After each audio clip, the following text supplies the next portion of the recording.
Hey guys, we got a great cut for you today. Today we're cutting the elusive Honeycomb Opal from Ethiopia. It should be a great cut, and we're excited to share it with you guys. Hello everyone, welcome back to the channel. And this is the opal we're cutting today, a beautiful Ethiopian Honeycomb Opal. So in this rough you can see a bunch of individual cells. It's kind of like a honeycomb pattern. We call it dragon skin. There's a few different names for it, depending on how the cells are laid out. And this is what we're trying to capture here.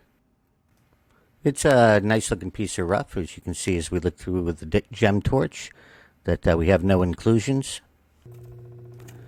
And today we're going to be starting off on the 220 wheel. And we'll get our shape down and try to capture those cells. And we're going to try to go for an oval today. The piece of rough is shaped well enough that we can get a good size oval out of it.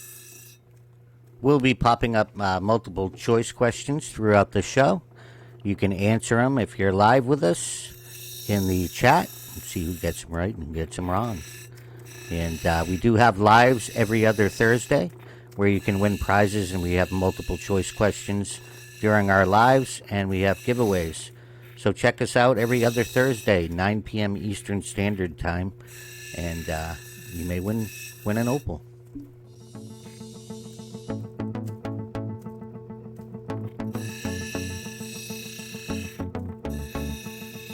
If you're not familiar with the Ethiopian Wilo opal, it's a hydrophane opal, and it absorbs water. So as you cut, you'll notice that the color, well, not the color disappears, but it'll turn transparent, and the colors will still be there. And then when it dries, it'll come back to its natural look. You know, just like with any opal, Australian, Brazilian, the Ethiopian opal comes in different grades for cutting. When you're buying from a seller that is selling a low-grade opal, your chances of cutting a good opal out of that is going to be very slim. Usually they don't have much color, or they treat them with oils. But if you're buying high-grade Ethiopian opal, you have a way better chance of cutting a great opal. Man, look at the colors. Look at the cells in that. This thing's going to come out beautiful. We just got to get our oval down here. I may use a template just to get that shape on the other side. Sometimes it's hard to figure out how you're going to do your ovals by just looking at them. So sometimes a template can help to get that perfect shape. Yeah, I think I'm going to mark it out with a template.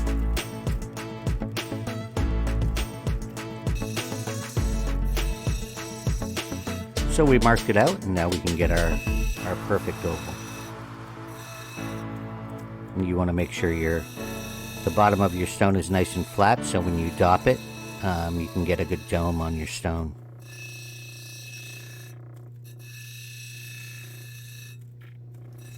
If anybody's looking for Ethiopian opal rough to cut, you can go to our website at global-prospecting.com.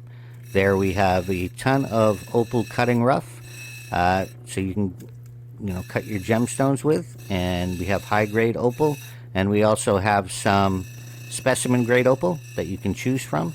So check us out at global-prospecting.com.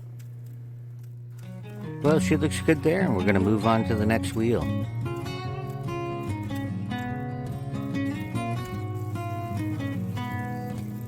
And now we're on the 280, and this is where we'll refine our shape.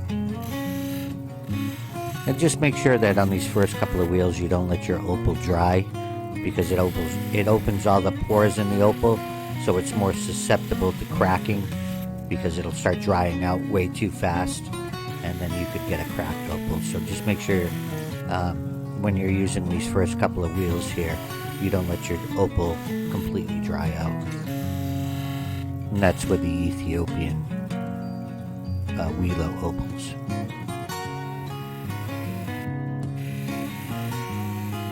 Now we have our opal on a dop stick, and we're still on the 280 wheel.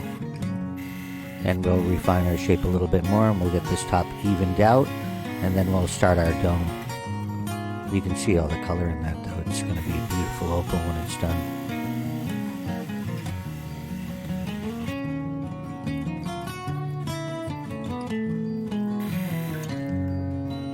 And now we'll start rolling our dome in.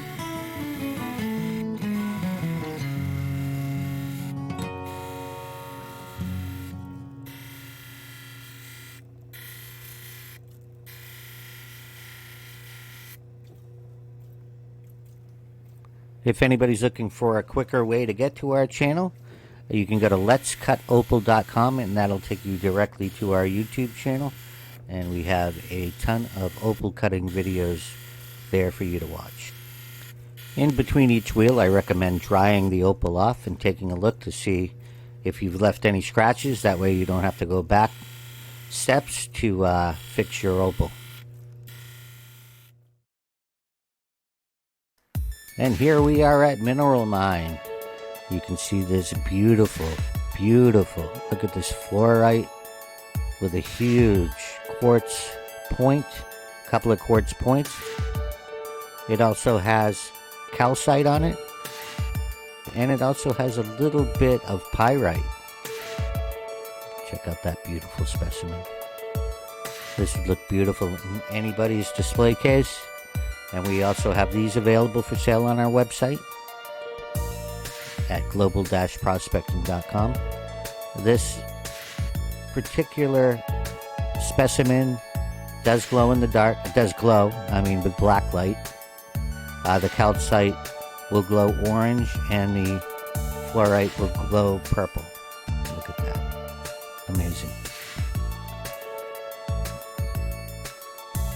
And you can see here under shortwave UV light, you can see the calcite glowing orange and the fluorite purple. Intense. It's so bright it hurts your eyes in person. Look at that. And the white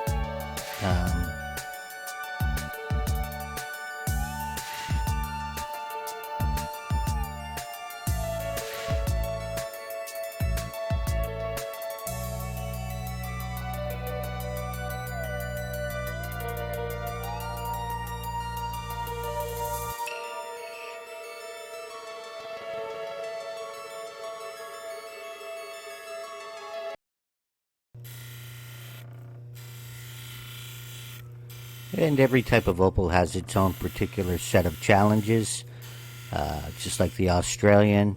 The Ethiopian has its own set of challenges, and so that's what makes it fun to cut.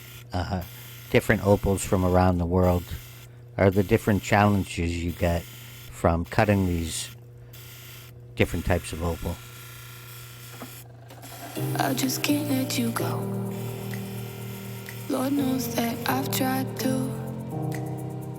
You said I was the only one. No one likes being lied to. You made this mess and left me with the pieces. Now I wanna burn all the bridges between us. I can't focus, I can't forget.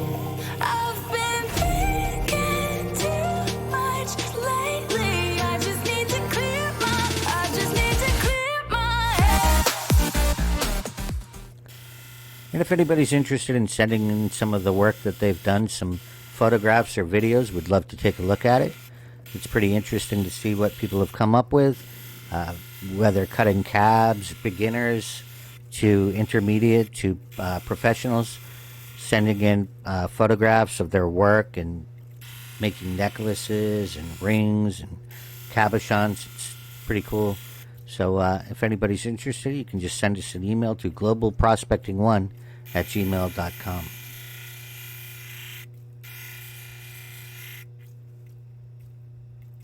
And we'll take a good look at her here and see. It's starting to look pretty good. A little work to do on this side.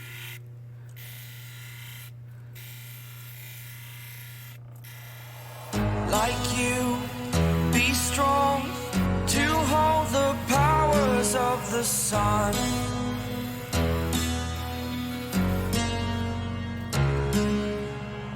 To dream, believe in strength. Now I'm the only one, only one.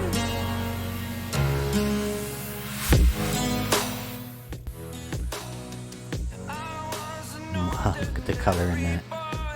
This thing should come out absolutely amazing. Beautiful.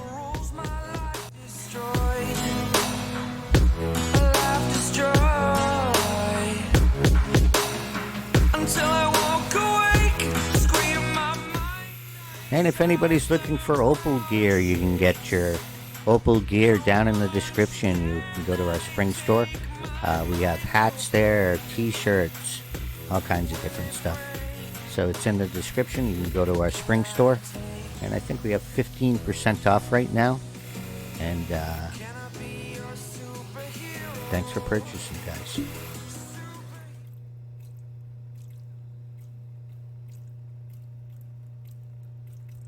Well, she looks good, and I think we're going to move on to the next wheel.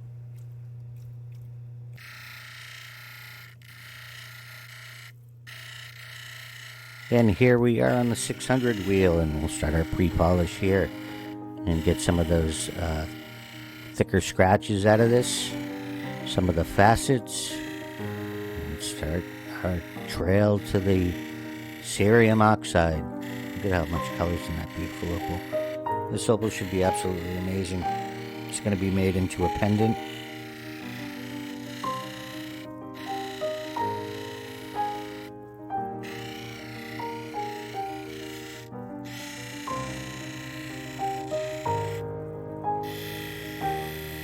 It's hard to come across the rough with the honeycomb pattern in it.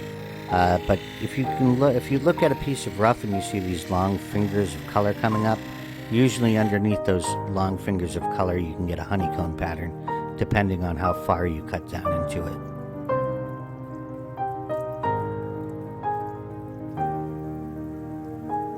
And now we're on the 1200 wheel.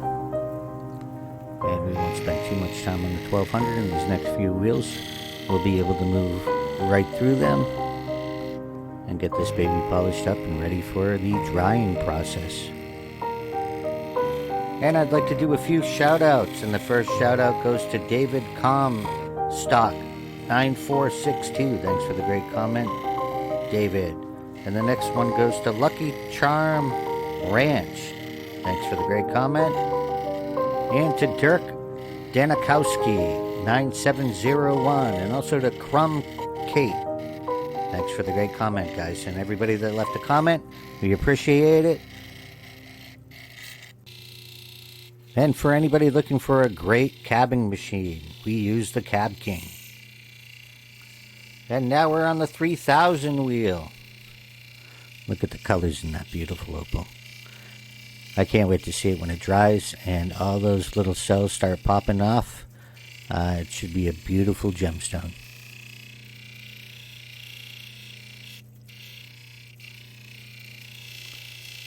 Look at the colors. Wow. Colors are going to pop in this baby.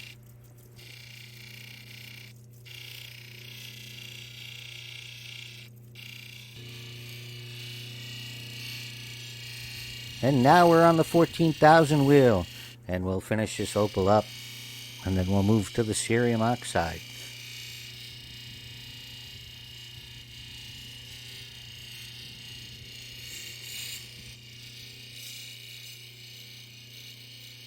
You don't want to put too much pressure on these last few wheels.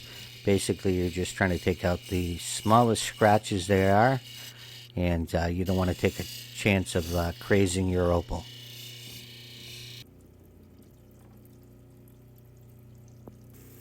And now for the finished polish, and we're using cerium oxide with a felt polishing pad.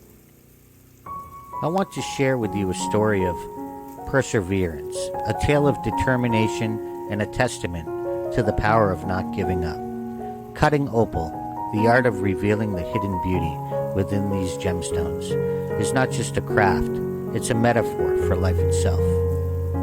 When you're cutting an opal, You often begin with a rough, unassuming rock. It's nondescript, and it might not look like much at first. In many ways, it's similar to the challenges we face in life. We encounter obstacles and difficulties that seem insurmountable, and we question whether it's worth the effort. But here's the thing about cutting opal in life. The true beauty lies beneath the surface.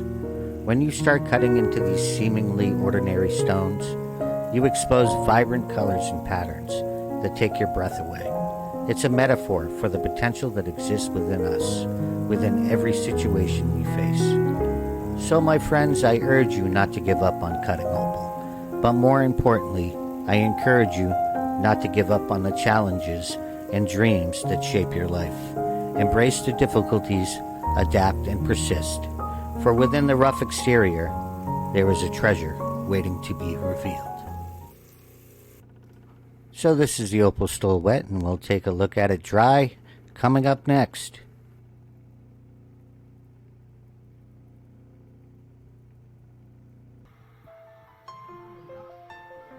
And here is the completed opal. It came out absolutely beautiful. Check that out. That's an extreme close-up, and you can see the rough up in the corner where it was cut from. And if you want a chance to win a piece of Honeycomb Opal Rough, just leave a comment in the comment section how you liked the video, and you'll be entered into a chance to win a piece of Honeycomb Opal Rough. And the winner will be announced next Thursday at 9 p.m. Eastern Standard Time during our live event. Come check us out. Thanks for watching, everyone.